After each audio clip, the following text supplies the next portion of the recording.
তো আমরা অনেক কিছু জানি 5 তারিখের পর থেকে কোন কোন ডিআইজি, খুলনার কোন বিশেষ ব্যক্তি, কারা কারা কোটি কোটি টাকা, শত শত কোটি টাকার মালিক হয়েছেন, আওয়ামী লীগের লোকজনকে টাকা পয়সা নিয়ে বিভিন্ন পদে বসাচ্ছেন, ট্রান্সফার করছেন, পদোন্নতি দিচ্ছেন, এসব আমরা জানি। আমার সাথে জেলখানায় যাদের কথা হইতো আওয়ামী লীগের সময়, তাদের মধ্যে একজন ডিআইজি জেল খেটেছেন।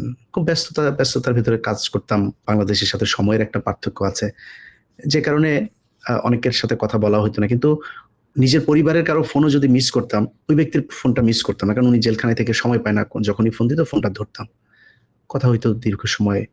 কথার আগে পরে আল্লাহ, মাশাল্লাহ, আলহামদুলিল্লাহ, নামাজ রোজার বাইরে কোনো কথা নাই।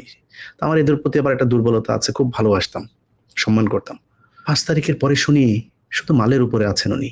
আরে শালা, তোর তো মানে তোর তো এখানে মেরে ফেলা দরকার ছিল। আর তুই এত বিপদ থেকে আল্লাহ বাঁচিয়েছে, এর পরেও মানে জেল থেকে বেরিয়েছিস, এটাই তো জীবনের সবচাইতে বড় নিয়ামত হওয়া উচিত। টাকা পয়সা এমনি খাওয়া লাগবে? জমি কিনছেন, ফ্ল্যাট কিনছেন, জমির বায়না দিচ্ছেন, এলাহি কারবার।